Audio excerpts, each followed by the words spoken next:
Welcome back to the Aurifil Color Builders program. This month, for the month of March, we are going to be working with green thread and piecing this gorgeous sea turtle. Today, before we start quilting, I want to talk to you just a little bit about marking tools. Now, I have just a couple simple tips when it comes to marking your quilts. First of all, I mark as little as possible. Every time you add something to your quilt top, you run the risk that it won't come out. So I prefer to do a lot of my work on paper or on my iPad, making a quilting plan, and then trusting that quilting plan to do the job rather than marking on my quilt.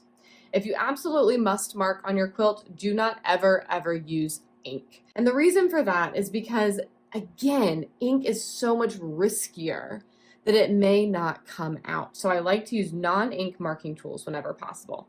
These here represent my top 3 categories of tools, all right? First of all, for marking on light fabrics, I have a simple number 2 pencil. This happens to be a mechanical pencil. I often keep wooden pencils handy as well. The graphite washes out very easily.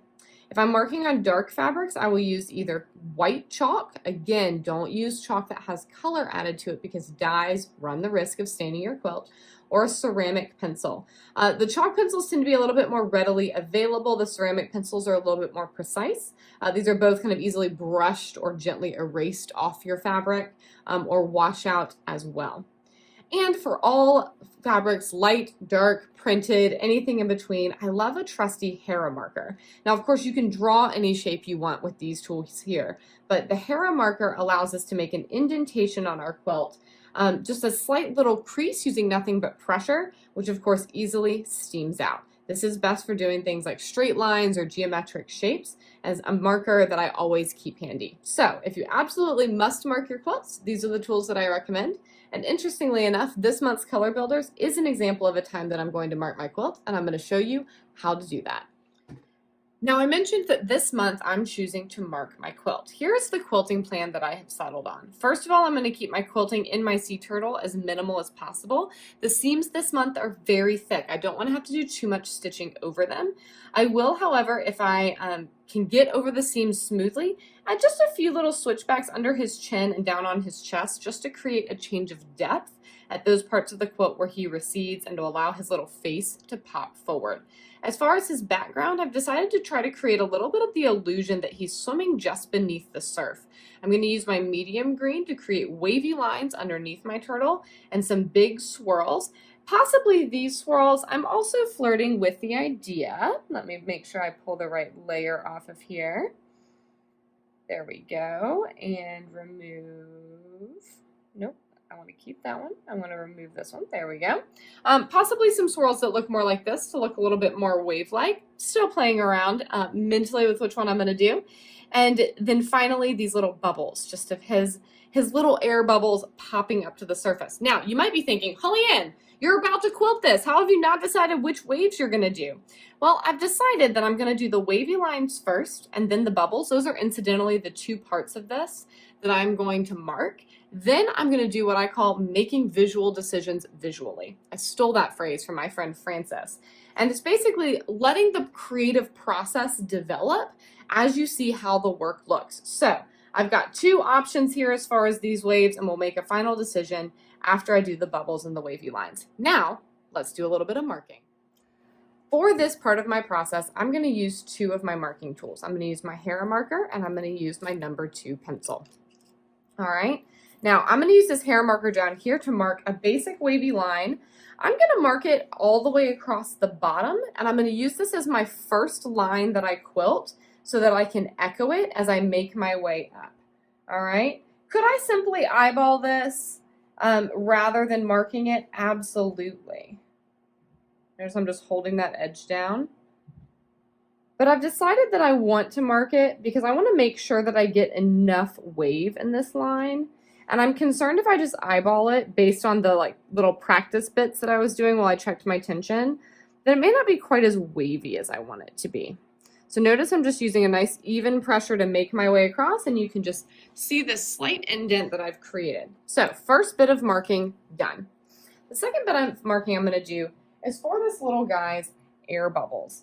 And I'm marking these because I need them to be to scale. I need them to be fairly large. And the larger they are, the easier it's going to be for me to get in there and stitch them smoothly. by marking them ahead of time, I can decide how I want them positioned. Notice I'm just kind of gently stroking my fabric here. Again, using my finger to kind of hold it taut so I'm not snagging. But I can also position them so they're not right on seams.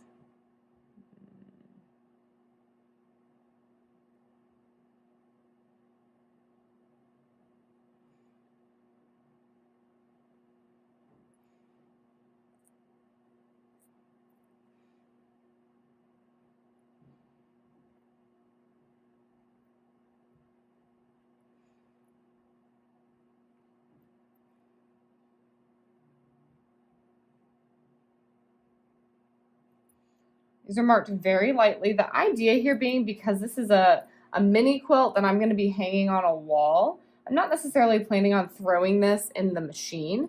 So I don't want, deciding if I want like a little outlier bubble over here. I don't necessarily want it to be so dark that I feel the need to really wash it out, right? I want the thread to kind of cover it up. And then I'm just going to try out this idea of this one over here.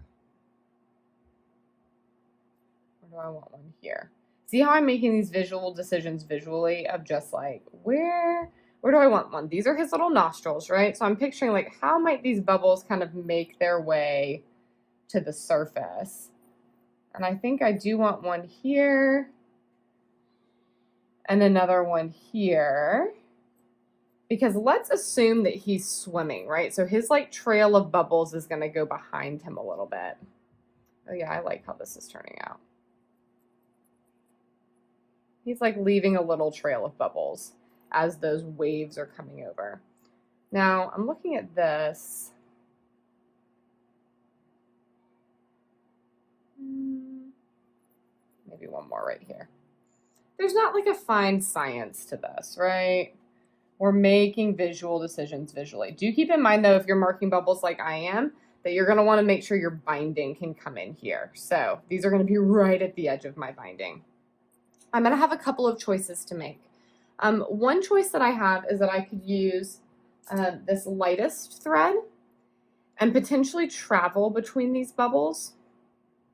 I don't think that's the route I'm going to go, but if I'm going to do that, I would do it with the lightest thread so that by the time I come in here with my waves, remember you can just pop that spool end off to get to your end. And I want to do that because I want you guys to see how dark this is going to be on the yellow, right?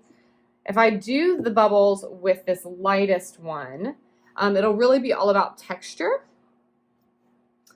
And I could probably get away with connecting them if I then bring the dark in. What I think I'm going to do instead, though, is do the bubbles with the dark, and I'm going to break thread every single time, which 1, 2, 3, 4, 5, 6, 7, 8, 9, 10, 11, 12, 13, 14, 15. Kind of a pain in the butt, but it's okay because I think it's going to look really cool. And then I'll be able to use the medium green and possibly even a little bit of the light green up here towards the edges to bring those waves in. So we've used our Hera marker to mark our waves. We've used our pencil to mark our bubbles. And our next step is to quilt both of those. Then we'll make the final decision about how we're going to stitch the waves.